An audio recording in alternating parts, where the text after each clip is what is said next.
Sanctus, Sanctus, Sanctus Dominus Deus Sabaoth.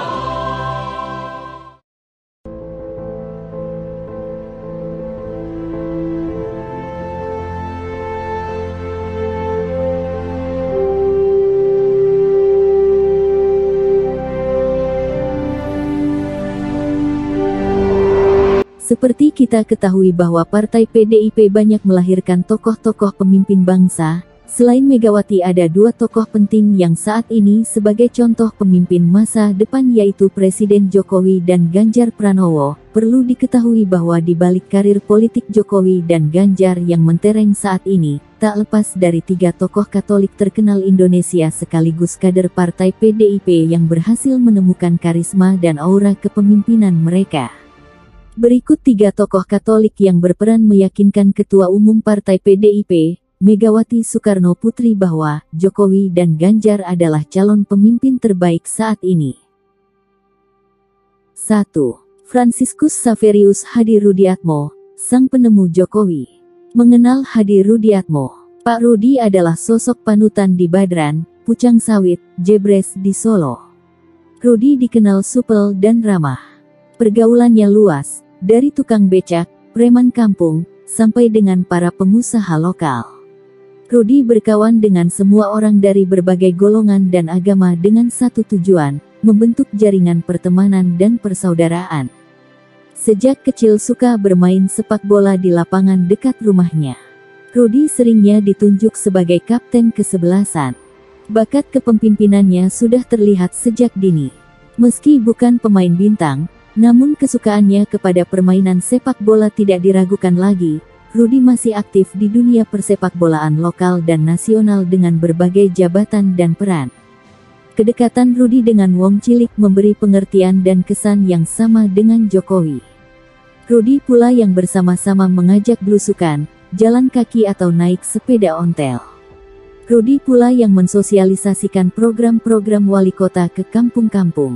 Rudi dan Jokowi sukses memindahkan para pedagang pasar kelitikan yang kumuh ke lokasi baru yang lebih nyaman. Pendekatan duet Jokowi, Rudiatmo yang sangat pro-rakyat, peduli nasib Wong Cilik, terbukti sukses dalam merelokasi dan merenovasi banyak pasar tradisional tanpa kekerasan. Mereka berdua berhasil meredam gejolak yang timbul dengan sangat baik. Kunci kesuksesan duet maut tersebut adalah prinsip memanusiakan manusia, atau dalam bahasa Jawa, nguwongke. Tidak itu saja, program kerja Mider Projo, berkeliling ke kampung padat penduduk dengan berjalan kaki, bersepeda tiap hari Jumat adalah suatu karya nyata yang dirasakan manfaatnya oleh semua lapisan rakyat dari paling bawah. Jokowi, Rudiatmo menjalankan peran mereka sebagai pengayom rakyat, bukan penguasa rakyat. Hadi Rudiatmo adalah salah satu pejabat langka di Indonesia. Meski 2 kali terpilih menjadi wakil wali kota, kekayaannya biasa saja. Untuk sekelas pejabat tinggi daerah, tidak ada yang menonjol. Rumah pribadinya di Pucang Sawit nyaris menyatu dengan tetangga kiri dan kanan. Rudi menolak tinggal di rumah dinas yang sudah disediakan dengan alasan biar selalu dekat dengan rakyat pemilihnya. Sama seperti Jokowi, Rudiatmo sangat menjunjung tinggi kejujuran dan anti korupsi. Beberapa teman pengusaha lokal angkat jempol untuk mereka berdua karena sikap yang tegas terhadap kolusi dan korupsi. Patut digarisbawahi bahwa selama kepemimpinan Hadi Rudiatmo, dari dulu sampai sekarang ini, beliau berdiri di atas semua golongan. Beliau berhasil mengayomi dan menjadi pemimpin atas semua golongan.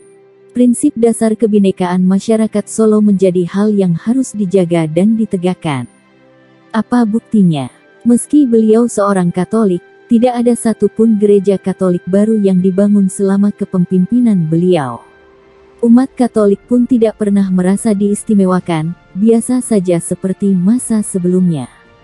Setiap Lebaran tiba, Hadi Rudiatmo selalu melakukan open house dan tak lupa berbagi kebahagiaan dengan warga sekitar. Biasanya yang datang tidak saja warga sekitar, tapi juga datang dari seantero penjuru kota Solo. Dalam budaya Jawa, silaturahmi antara pemimpin dan rakyat adalah keharusan. Masih banyak kiprah Hadi Rudiatmo dalam mengusung pemerintahan yang pro-rakyat, salah satunya yang masih hangat adalah saat hingar-bingar kenaikan BBM Maret tahun 2012 lalu. Dengan menggunakan atribut partainya, Rudi turun ke jalan memprotes kebijakan kenaikan BBM oleh pemerintah pusat. Tidak peduli adanya suara keras dari Mendagri yang mengancam akan menegur pejabat daerah yang menolak kebijaksanaan pemerintah pusat. Penampilan Hadi Rudiatmo terlihat garang berwibawa, tubuh tegap berisi, berkumis lebat laksana prajurit hebat, akan tetapi percayalah bahwa hati beliau sangatlah baik. Ibarat kata, wajah Rambo, hati Bimbo. Di balik wajah yang menyiratkan keras dan tegas, Rudi tetaplah sahabat, bapak, dan suami yang penuh kasih. Tak perlu diragukan lagi nasionalisme seorang Hadi Rudiatmo. Sama seperti Jokowi, sangat gampang untuk melakukan klarifikasi atas apapun pada Rudi. Silakan datang ke Solo dan tanyakan pada rakyatnya, dari tukang becak sampai dengan pengusaha sukses, mayoritas akan berkata Pak Rudi pimpinan yang baik, membela rakyat, dan melindungi semua golongan. Ibu Megawati juga sangat sayang pada Rudi. Saat pertama kali Rudi mengenalkan Mega pada Jokowi sebagai Cawali Solo, Mega sempat kaget dan protes pada Rudi. Kok krempeng amat, memang tidak ada yang lain. Saat itu Rudi hanya tersenyum dan menggeleng.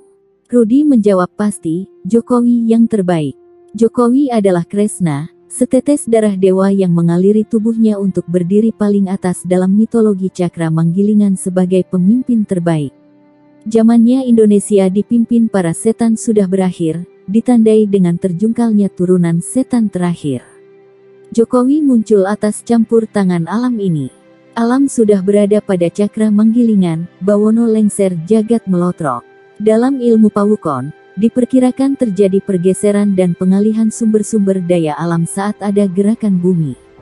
Bumi terus bergejolak, banyak gunung meletus, banyak pergeseran lempeng-lempeng bawah laut hingga berpindah tempatnya hasil bumi dari satu tempat ke tempat lainnya. Yang dimaksud adalah adanya tunggul wujud, yakni migrasi hasil alam dari belahan bumi lain, mengalir ke arah pusat bumi di Katulistiwa. Banyak kekayaan alam di dalam perut bumi, akan muntah keluar setelah bergeser ke negara Katulistiwa paling tengah dan paling panjang, itulah Indonesia. Semoga Jokowi mendapat sumber daya alam itu untuk menjadi modal bagi perubahan kehidupan segala bidang bagi masyarakat Indonesia. Rudi adalah sosok yang menemukan Jokowi. Apresiasi tinggi untuk seorang Rudi, brilian dalam bertindak karena Rudi adalah sosok seorang rakyat yang sebenarnya, yang memberi Jokowi pengertian tentang rakyat yang dicita-cita Bung Karno untuk disejahterakan. Hingga saat ini, Rudi adalah tempat bagi Jokowi untuk melepas segala unek-unek. Jokowi tidak bisa lepas dari Rudi karena Rudi juga seorang yang lebih tegas dari Prabowo. Rudi seorang yang sangat berani untuk tidak memiliki apapun, termasuk dipecat. Rudi akan mengarahkan kembali jika seseorang terbelokkan. Rudi harus menjadi seseorang yang sangat berarti bagi Jokowi. Ketika Jokowi presiden, Rudi adalah orang pertama yang ditelepon Jokowi. Beda dengan Ahok, Rudi adalah wakilnya, tetapi sekaligus guru Jokowi. 2. Hasto Kristianto. Fakta menarik Hasto Kristianto, Sekjen PDIP yang memulai karir sebagai tukang ketik. Hasto Kristianto dikenal sebagai politisi lama dan mengemban amanah sebagai Sekretaris Jenderal dari Partai Demokrasi Indonesia Perjuangan (PDI Perjuangan). Hasto Kristianto lahir di kota Yogyakarta pada tanggal 7 Juli tahun 1966 dan menghabiskan masa mudanya mulai dari sekolah dasar hingga perguruan tinggi di kota Gudeg itu. Dikenal sebagai elit PDIP, Hasto Kristianto merupakan orang yang berjasa dalam kemenangan Partai PDI Perjuangan dalam pemilihan legislatif pemilu 2014 dan suksesor kemenangan Jokowi Widodo sebagai presiden di tahun 2019. Sebagai informasi, Hasto Kristianto telah terjun di dunia politik lebih dari 20 tahun dan ia belum pernah pindah dari partai pertamanya yaitu Partai PDI Perjuangan. Pria lulusan Fakultas Teknik Kimia UGM ini semasa kuliah mengikuti banyak kegiatan kemahasiswaan, sehingga tak mengherankan jika dia cukup fasih dalam berorganisasi. Hasto Kristianto dan PDIP tidak bisa dilepaskan dari pendidikan yang diperoleh dan kehidupan pribadinya. Setelah lulus Fakultas Teknik Kimia UGM tahun 1991, Hasto memulai karir di perusahaan BUMN PT Rekayasa Industri dan menempati jabatan untuk menjalankan pabrik di instrumen air dryer, water treatment, gas turbin generator dan pabrik amonia. Pada tahun 1999, Hasto Kristianto masuk ke dunia politik sebagai tukang ketik pada setiap rapat yang dilakukan Partai PDIP. Hasto belajar banyak hal tentang politik dan pengertian semangat partai. Di tahun 2000 ia memutuskan untuk bergabung dengan PDI Perjuangan. Hasto Kristianto terpilih menjadi anggota DPR RI tahun 2004 dari daerah pemilihan Dapil Ngawi, Magetan, Ponorogo, Pacitan dan Trenggalek, Jawa Timur. Selama mengemban menjadi sekjen, Hasto Kristianto melakukan beberapa tindakan seperti melakukan restrukturasi administrasi dan perubahan terhadap sistem manajemen partai, memenangkan Partai PDIP dalam kontestasi pemilihan anggota legislatif Pileg dalam pemilu 2014 dan pemilu 2019. Pada Pilpres tahun 2014 sampai tahun 2019 dan tahun 2019 sampai tahun 2024, Hasto berperan sebagai figur sentral untuk menyatukan semua kekuatan politik untuk memenangkan Jokowi Yusuf Kala dan Jokowi Maruf Amin. 3. Arya Bima. Arya Bima adalah sosok penting dalam mendukung Jokowi sebagai Presiden Indonesia. Sebagai juru bicara Partai PDIP, Arya Bima selalu pasang badan membela dan mensosialisasikan program kerja Jokowi hingga pelosok Indonesia. Arya Bima mungkin sudah cukup familiar bagi Anda. Ya, Arya Bima sudah sering muncul di TV sebagai juru bicara partainya PDIP dalam acara debat maupun wawancara.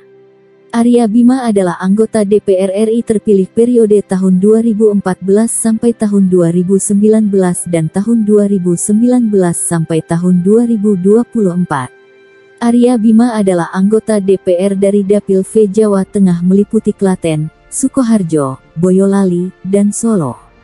Saat ini Arya Bima juga menjabat sebagai wakil dari fraksi PDIP di Senayan, juga sebagai wakil ketua di Komisi V yang berfokus pada BUMN, perdagangan, industri, koperasi dan UMKM. Arya Bima juga menjabat sebagai wakil ketua DPD PDIP Jawa Tengah. Arya Bima yang lekat dengan aksen Jawanya memang menjadi salah satu kader PDIP yang vokal dalam mengkritisi pemerintahan SBY sebelumnya. Pria berambut putih lulusan Visipol UGM ini memang sudah banyak makan garam di dunia organisasi. Saat menjadi mahasiswa UGM, Arya Bima menjabat beberapa jabatan strategis seperti Ketua Senat Visipol UGM dan Sekretariat Komisariat GMNI Visipol UGM. Karir politiknya dimulai saat ia menjabat sebagai Bendahara DPC Kabupaten Bekasi, lalu Depercap DPC Kabupaten Bekasi. Arya Bima pernah menjadi Ketua Pansus Panjagula, dan karirnya semakin menanjak seiring dengan kemenangan PDIP 2 kali berturut-turut.